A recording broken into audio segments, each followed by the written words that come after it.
Hi boys and girls, so in today's video we are going to finish reading Frankly Frannie Doggy Daycare. Can you believe that? And today is also the day where you are going to finish your sock drawing, and I'm super excited to see all your sock doll drawings and all your creative ideas come to life. So, in our last couple chapters, we learned that Frannie really wants to use Magoo's crutches, right? She keeps eyeing these crutches and she wants to use them, but her dad keeps saying, no, Frannie, you cannot touch them. So at the end of this chapter, Frannie actually gets onto Magoo's bed and tries to maneuver her way onto the crutches.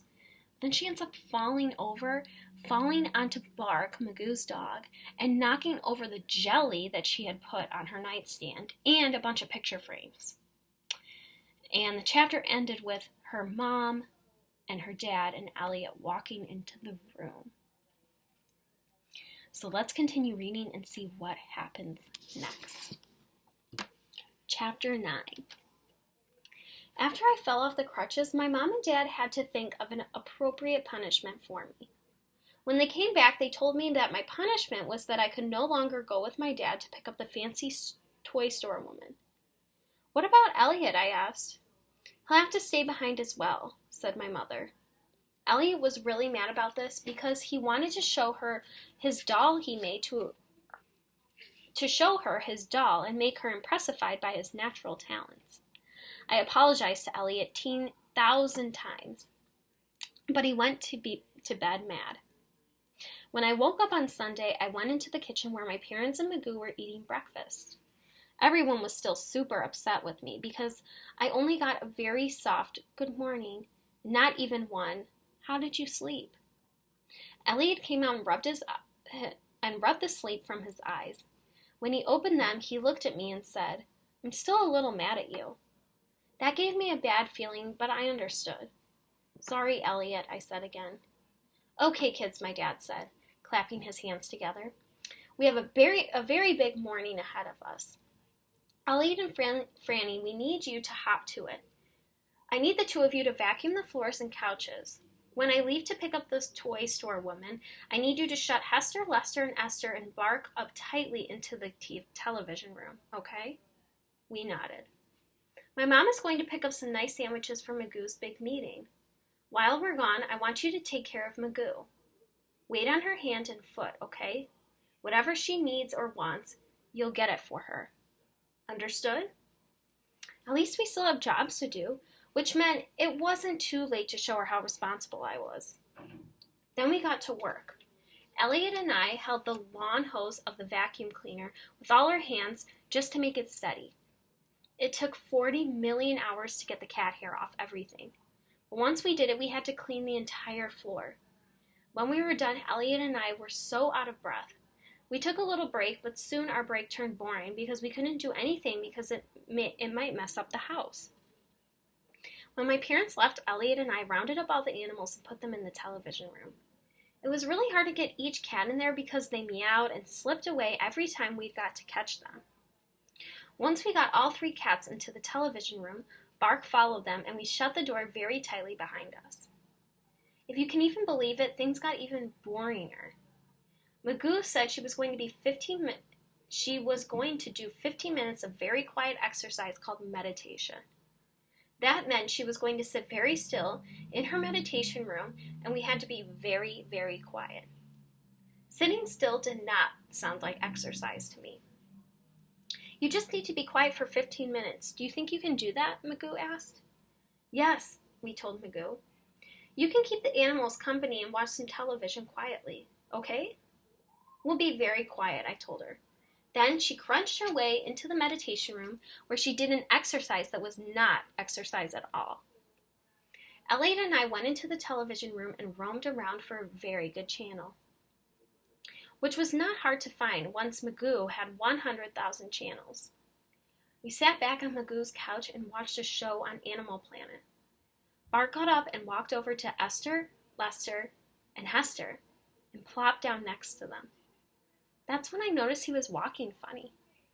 Elliot, I loud whispered so we didn't break Magoo out of the meditation. What? Bark is limping. He is? Yes, Look at the way he's walking. Bark was now sitting, so I pulled him up from his feet and he just stood there. I pushed him towards Elliot and whispered, shout, Bark, Bark, go to Elliot, walk to Elliot. And after forever teen and a day, he finally made it over to Elliot and plopped himself down. Did you see it? Elliot shook his head no. Come on, Bark, let's take a walk and show Elliot how limpish you are. Then I stood up and walked around the room very slowly until Bark got up and followed me. See it, Elliot? What's it supposed to look like? Elliot asked, staring at Bark's legs. A limp, you know? And then I limped to show him what a limp looked like. Elliot scrunched up his face and got on all fours and watched very closely as Bark followed me some more. Are you sure, Frannie? I don't see the limp. Maybe we have to take a closer look. Then I sat down next to Elliot and patted my lap until Bark came to me. I picked up his paw and showed Elliot. Do you see the limp now? I asked him. He stared really hard at the paw. I'm not sure, maybe. That's when I understood that Elliot couldn't see it because he wasn't a dog veterinarian. But I was, and that's why I had to officially explain to Elliot what was the matter. He has a case of limp paw. Is that bad? Yes, it could be led to broken paw. Is that worse? It's what Magoo has, but on humans. What do we do? Well, since I'm almost a real veterinarian, but not yet, we should probably take him to the real one down the street. Do you think she should take Bark to the veterinarian's office down the street?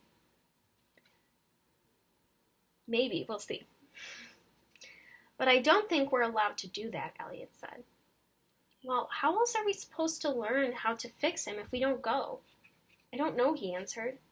How will you know how to be my secretary? I don't know, he said again.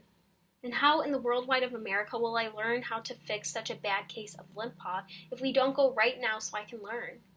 Elliot scrunched his face into a thinking expression. You're probably right, he said. It does make sense. And parents like when you do learning experience type things. Right, I agreed. So maybe it's a good idea. It's a fantastical idea, I said, even though it was my idea. And it's almost like bragging, but not quite, to agree that your own idea is fantastical. We'll take him to the veterinarian, and by the time Magoo is done with her meditation, Bark will be fixed and will be smarter about the limp paw and secretary phones. How do we get him there with a broken paw? Elliot asked. This was such a good question that I did not correct him that it was limp paw and not broken paw. We were both stumpified as to how to get Bark to the veterinarian. We harumphed our faces and scratched our heads until finally I knew exactly how to get him there. I motioned to the corner where Magoo's wheelchair was folded up. Elliot got up and, almost like he was a professional wheelchair opener, he unfolded it perfectly. Then we tried very hard to get Bark to jump in and sit. He was not the easiest dog in the world to steer. First we got his front paws on before he jumped off. Then he got his back paws on before he went skidding off. He was just as slippy as cats. And that's when I got an unusual idea. I held up one finger to Elliot, which meant, wait 1 minute. Then I ran into the living room where we left Magoo's medical bag, and I took the biggest ace bandage ever. I took out the biggest ace bandage ever. Sorry, guys. We decided that the only way Bark would sit in the chair was if Elliot sat on it first. Wait, Elliot whispered, shouted before he got in. I want to braid my sock doll so I can finish it while we wait. He went on the couch, grabbed the sock doll and the thread, and stuck them in his front pocket. Then he got into the wheelchair, and we managed to get Bark on his lap, and I wound and wound and wound the ace bandage all around them. Then I wheeled them out the front door and onto the sidewalk. I very carefully shut the front door behind us. It wasn't until we were halfway down the block that I realized I forgot to write a note. It was okay, though. We'd certainly be back before Dad and the toy store lady got home. I pushed Elliot and Bark down the sidewalk, and people smiled and waved at us. Bark was having a great time. Then we rounded the corner and saw a lot of people with their animals waving at us and smiling. Walking a dog was really fun. What do you guys think of Frannie and Elliot taking the dog out? Even though her dad said specifically, do not take the dog out. And also, don't use Magoo's stuff like the wheelchair or crutches. But there is Bark. He looks very cute.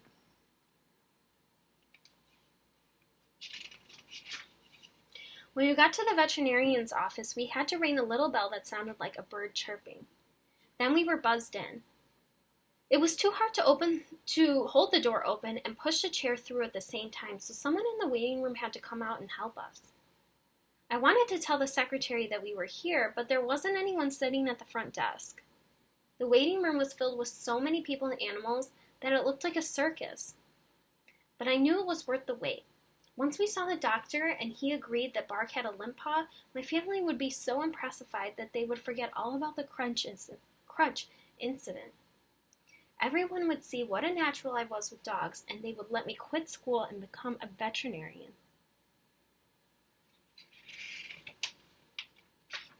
Chapter 10. Since there were no seats left in the waiting room, I wheeled Bark and Elliot to the corner near a plant. Then I tried to memorize every detail of the veterinarian's office so I could copy it at my practice veterinarian's office at home. A teenage boy holding a soda looked over at us. Cool wheelchair, he said. Elliot and I looked at each other and smiled. We never really had teenagers talk to us ever, and we never really had one tell us that we were cool. Thanks, I said. He can't walk because of his limp paw, I explained. Totally cool, said the teenage boy. What a good day this was turning out to be. It's not so comfortable, Elliot said to the teenager. He and Bark were still ace-bandaged into the wheelchair. He looked up at me. Can we get out? I guess so, I said. I untied the back end of the ace bandage and unwound. Then, when it was totally unwound, the front door opened and a woman with two dogs came into the office. I giggled a little on the inside because the dogs looked exactly like each other. I guess Bark loves dogs that look exactly like each other because that was when he jumped out of Elliot's lap and raced right for the door. The dogs got very scared, even though I know for a scientific fact that Bark just wanted to play with them. Suddenly, a shriekish type of sound came from each of the dogs at exactly the same time. Their owner pulled back on the leashes, but Bark went barreling right towards them. On the way, he knocked into the other animals and also the people sitting there waiting for the veterinarian. A woman had her newspaper knocked out of her hands, the teenage boy who talked to us got his soda kicked out of his hand, and the brown liquid landed in splats all over his jeans.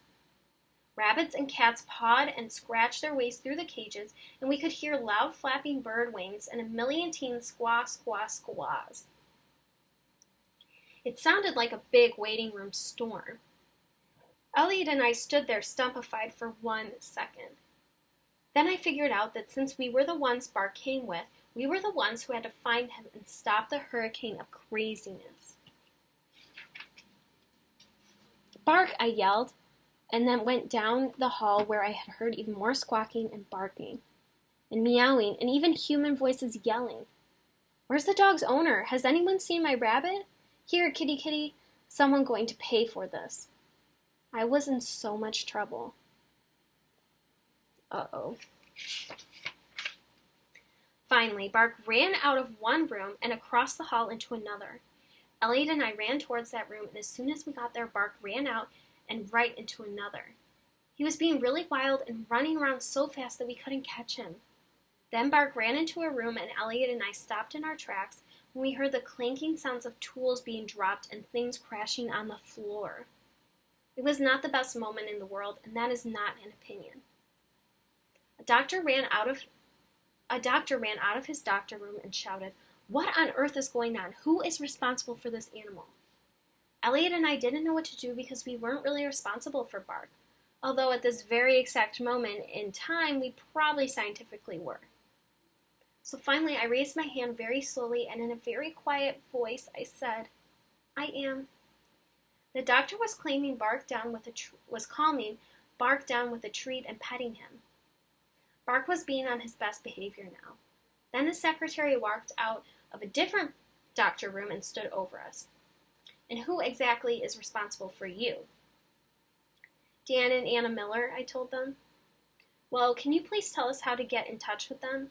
The secretary seemed very, very angry. As I told her my mom's cell phone number, I started to get a very bad feeling on my skin. Why don't you wait on the bench outside while I call your mother, okay? The angry secretary said. Elliot and I looked at each other with big, worried faces. Then Elliot took Bark by the leash and I followed him into the waiting room where I got the wheelchair and we headed out into the front door. But before we left, I turned to everyone in the waiting room and said, sorry to the ground, even though it was meant for the people. When we got outside, Elliot got back into the wheelchair. We got Bark on his lap and I wrapped him with a base bandage.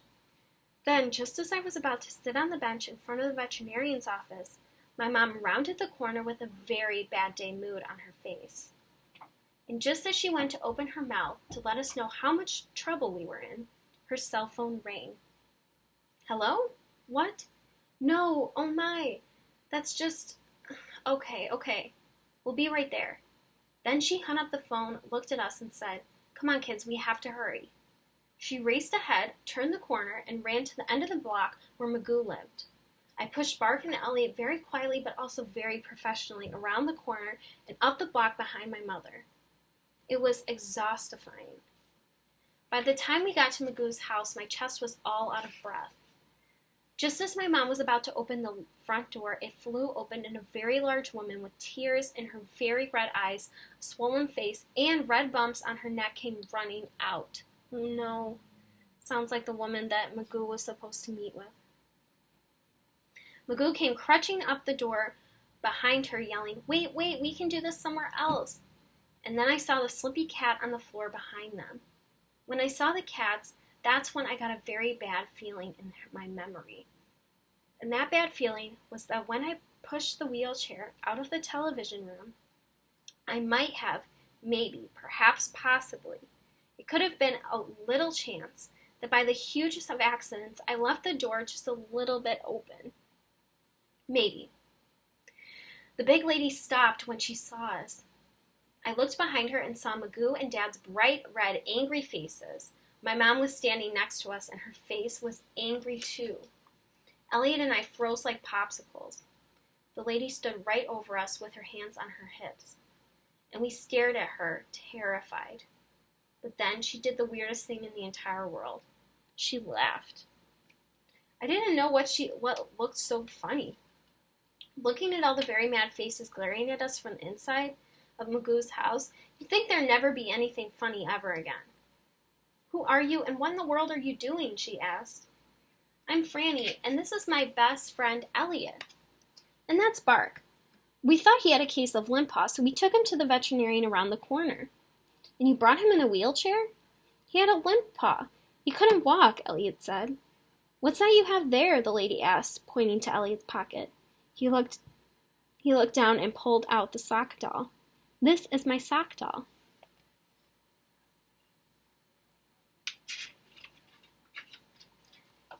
Did Margaret make that for you? No, I'm making it. You're making it? Yes, and when it's done, it's going to be my good luck charm. The woman didn't say anything for a minute. Then she turned around and looked at Magoo with a brand new eyes and asked, is there a drugstore nearby? Just across the street from the vet's office, Magoo told her. The lady looked at me and Elliot. Can you take me there? We looked at my dad, who shrugged. Okay, I guess. Then the lady turned to Magoo and said, you put the cats away. I'm going to get some allergy medicine and I'll come back. I think these children just gave me a marvelous idea about your dolls. Elliot and I left Bark in the wheelchair with my mom and dad and Magoo. They all looked half confused and half madness. I've ever seen them in my worldwide life, and that is very extremely professionally mad. We each took one of the lady's hands and went to the drugstore. She picked out some medicine and also some eye drops. She told us that the splotches and bumps would go away 20 minutes after she took the other medicine. Then we headed back to Magoo's to hear the marvelous idea. Chapter 11. When we got back, my parents had their "you are the hugest amount of trouble, but we are in front of company, so you are not getting punished at the exact moment" expressions. They had to keep these expressions for a very long time because the fancy lady wanted me and Elliot to stay and hear her marvelous idea. She gave a long, boring talk about the dolls and said words that had cues in them, so we knew whatever they meant was complicated. Then she said things about the other dolls and other toys. And even though she was talking about dolls and toys, I can tell you for a scientific fact that it was not interesting. But when she started talking about me and Elliot, suddenly, it became interesting. When I saw these kids and that boy with the handmade doll, I had a vision. Magoo was leaning in so closely, I saw the little hairs on my arms rise and fall from her breath. Not only are we going to sell your dolls, but we are going to do workshops where we teach children how to knit, crochet, sew, and, with your permission, make your sock dolls. Magoo inhaled the biggest breath of happiness. "Really?" she asked. "Yes. I know that the children would love it." Then she said things that sounded like this. "Boring, boring, boring, even more boring. The most boringest of boring. Something so boring it bores even the most boring things in the world. One last thing that was so boring, I just bored myself to sleep. I'd like to start as soon as possible. Do you think you could have 100 dolls in the store by September?" "Absolutely, it would be my honor," Magoo said. The fancy toy store woman stood, shook hands with Magoo, gave me and Elliot each a kiss, and thanked us. And then Mom, Dad, and Magoo walked and crunched their way to the door. When they came back, Elliot and I stood up very happy and on our way to play in the other room. My dad put his arm out and rested it on my shoulder. "Not so fast, Francis." Chapter 12, which I believe is the last chapter. We were in Francis' amount of trouble. When my parents used my full name, Francis, it's serious. We didn't know that we had left the door open behind us when we went to get the wheelchair. So we didn't know that the cats got out, and then Magoo couldn't get them back in the room because she was also on crutches. We also didn't know that time went by so fast. What we did know was that we left the house without an adult, and that we were very lucky that the fancy toy store lady had an unusual brain and got a good idea from seeing Elliot with that doll. We had so much to fix in order to make things right again, and then I almost lost track. First, we had to apologize to Magoo. We went into Magoo's room, and she was sitting on her bed making a brand new sock doll. "Magoo?" I said. "Mm-hmm," she replied with a needle clamped between her teeth. "Elliot and I wanted to tell you that we're very sorry that we almost ruined your life." Magoo looked up with a smile but didn't say anything back. "We were only trying to help because we thought that Bark had a limp paw." "Well, it's nice that you wanted to pitch in, but it sure did cause me a lot of stress," Magoo said. "I'm sorry." "I know you are, honey. I would just ask that in the future you'll think long and hard before you make a decision, because if your decision affects other people in a bad way, maybe it's not a good decision." "Don't you agree that Frannie should probably think a little bit harder about the thing she does before she does it?" "Yeah, I think that was good advice from Magoo." I looked down at the ground. "Does that mean I was selfish?" "I'm afraid so," she said. "I'm sorry, Aunt Magoo. I really didn't mean to be selfish on purpose. I just got excited." "Oh, it's okay. As long as you learned it from the next time. Now come here, both of you." We went over to Magoo, and she wrapped us in her arms and hugged us. When we were walking out of the room, she stopped us, and we turned around. "Thank you," she said. "For what?" I asked. "For being you. After all, none of this would have happened if it hadn't been for you." Elliot and I shrugged. Who else were we supposed to be? Then Dad walked over to the veterinarian's office where we apologized to everyone and stayed for 1 entire hour helping them clean up. I was very worried that we had scared all the animals for the rest of their worldwide life. But the secretary said they were all going to be fine, and that's not an opinion. When everything was cleaned up, the secretary showed Elliot how to work the phone bank, since she was going to be a since he was going to be a veterinarian secretary. And the veterinarian let me try on the stethoscope and white jacket. It was all very official and definitely and clearly professional.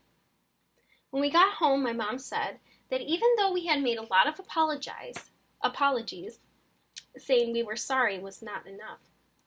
What else in the worldwide of America could we do, I wondered. First, we were not allowed to watch TV anymore. We had to go to bed 1/2 hour earlier and read to ourselves instead of being read to. And we had to give Hester, Esther, and Lester baths. And if you think cats are slippery when they're dry, you should never wash a cat. It was the worst day of my entire life, but it was also the best. I was with my best friend in the world. I got to wear a real veterinarian's jacket and a stethoscope. My aunt sold her dolls, and Elliot's sock doll was the already Lucky Charmed. Everything worked out in the end, except that I wasn't allowed to quit school and become a veterinarian. Not yet, anyway. The end. Wow, that was such a good story. I like how it ended on a good note, even though Frannie couldn't become a veterinarian and quit school, of course. So, boys and girls, today you are going to continue finishing up your sock doll drawing, and go ahead and send it to us whenever you guys are done with that. I'm super excited to check them out. I hope you enjoyed this story. I hope you enjoyed listening to the whole series. I'm so proud of you guys. I know you didn't have a lot of work to do with this book that we read, but the last 2 books, you guys worked really hard on all those reading strategies that we worked on. And I'm just super proud of you, and I am confident enough to say that you guys are all prepared for 3rd grade. There's no doubt about that. All right. I hope you have a wonderful day. Stay safe and healthy, and I will see you guys soon. Bye, guys.